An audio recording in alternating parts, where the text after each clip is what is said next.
know if I'm not allowed to talk. Get the fuck out. Goodbye.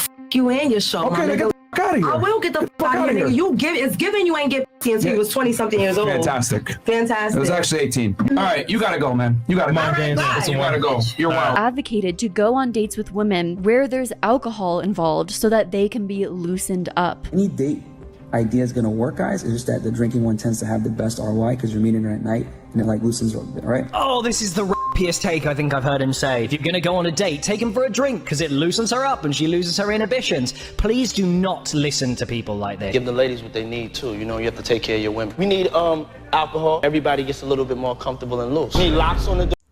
Why are women so hated? Like, seriously, is it because some men get no play? Is it jealousy? Is it the fact that some women can make money off their looks? Or is it something deeper? Because if you go online right now, you'll see a lot of men talking crazy about women. So today, we're actually going to break this down and figure out what's really going on. First things first, let's get this out the way. Most men do not hate women. What you're seeing is a loud group of dudes online and on the internet. And the internet does what it always does. It amplifies the most negative voices. So nah, this isn't men versus women thing. It's a mindset issue. My personal life, including relationships. How did it lead you astray? Well, you told me to go sleep with a bunch of women and date multiple women at the same time, which I did. And it significantly damaged my life. And it wasn't until I actually turned around and started listening to Jesus Christ that I was saved. Now I'm happily married. I have one child now with another one on the way, and I've never felt happier. But I felt... Congratulations, that's good. That's really good. Thank you. And I know you're not against that, but my concern is what you're saying to men leads them astray, because I'm a walking example of it. And I think you're significantly damaging people, and especially you're leading people away from morality. Women are not sex objects. Women are created in the image of God, and they are valuable. And they should be treated as such. Why should God give you one of his children if you don't even know how to treat them? So I think... The red pill community will have you thinking you should be dating multiple women at once. Like, if you're not juggling options, you're somehow losing. But nobody really talks about why that mindset hits so hard. Now, let's be real. Some of this comes from frustration. If a guy keeps getting rejected, overlooked, or feels invisible, instead of looking inward, he starts blaming outward. And women become the easiest targets. It turns into she only wants this type of guy. All women are the same, when really it's pain talking. And trust me, I know because I've been there. I used to be one of those guys following the red pill content. I was in the gym trying to level up, paying more attention to how I look, trying to become that guy. And when I started actually pursuing girls, that's when the heartbreak came. I remember talking to this Asian girl I really liked, but I wasn't mature. I was stressed, overthinking everything. Deep down, I didn't believe I was good enough. So instead of being confident, I felt like I was crashing and burning in real time. And that feeling, that insecurity, that's the type of thing that can turn into anger if you don't check it. That's how a lot of dudes end up blaming women when really they're just hurt. A lot of dudes out there don't actually hate women. They're just hurt, and instead of dealing with that pain, they turn it into blame. I'm not even speaking from theory. I'm speaking from experience.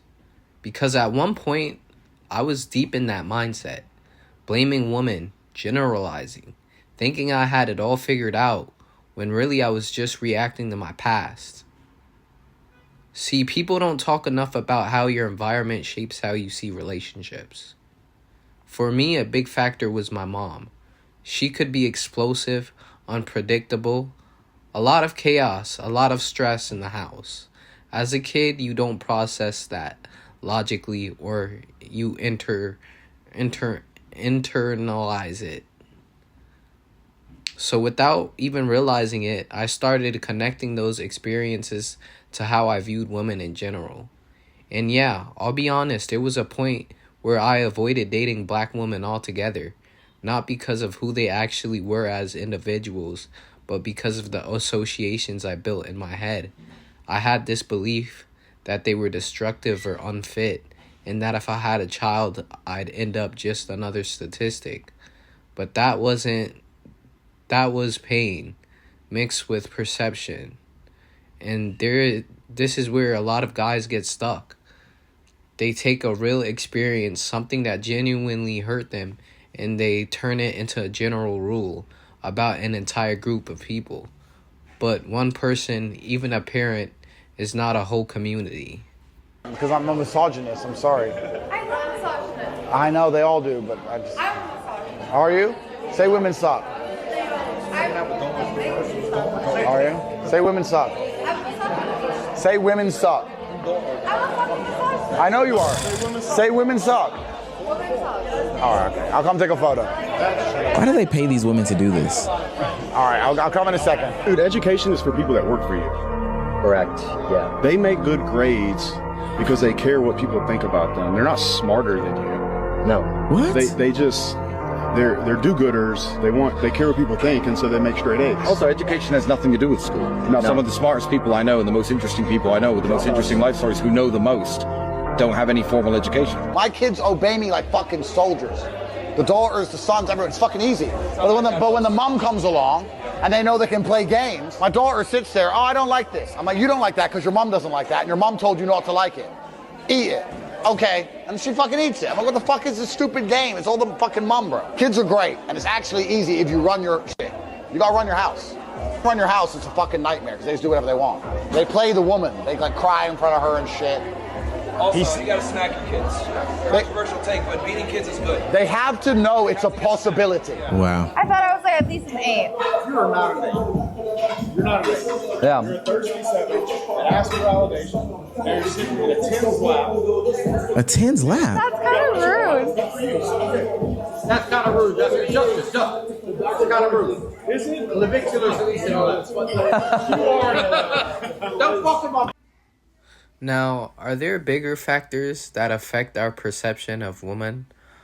Of course.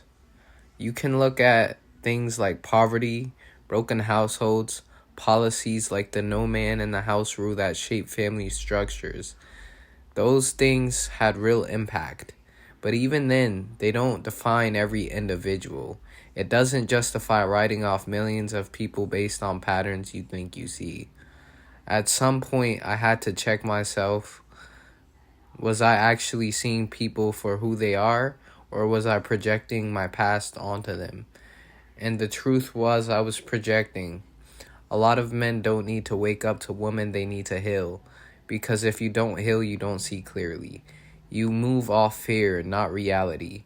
And fear will have you missing out on good people just because they remind you of someone who hurt you. So accountability goes both ways. Women aren't perfect, men aren't perfect, but if you're walking around blaming an entire group for your experiences, you might not want to ask yourself anything. You might want to ask yourself, am I seeing the truth or am I seeing my past? Then you get to these online spaces, red pill content, toxic dating advice, all that. If you sit there all day hearing women are the problem, women aren't loyal, women only want money, eventually you're gonna start believing it. It's like brainwashing, but disguised as truth. Like you have guys like Fresh and Fit. My problem with them, especially Myron, is I feel that he thinks yelling at women makes you an alpha male, but in the same breath he gets punked by Kodak Black and brings a whole different attitude. Now let's talk about this. Yeah, some women can make money off their looks, social media, OnlyFans, modeling, whatever. But here's the thing that most women, and even the ones who do this, that comes with pressure, judgment, and a whole different set of problems. But some guys see that and think it's unfair. I can't do that. And instead of understanding it, they turn it into resentment. A lot of men are raised thinking, I gotta be successful, I gotta get women. My value depends on that. So when that doesn't happen, it hits their ego hard. And instead of saying, let me improve myself, they say women are the problem. Here's the truth nobody wants to say. It's not hate, it's frustration, insecurity, and influence. That doesn't make it okay, but it explains it. Because at the end of the day, hating an entire group of people, that's weak. Same way it would be weak to say all men are trash. It goes both ways. So nah, it's not that men just hate women. It's that some men are lost, frustrated, and listening to the wrong voices. But what do you think? Is it deeper than that, or is it exactly what it looks like? Drop your thoughts in the comments. And if you want more real conversations like this, hit that like button and subscribe. Stay real and don't let the internet think for you.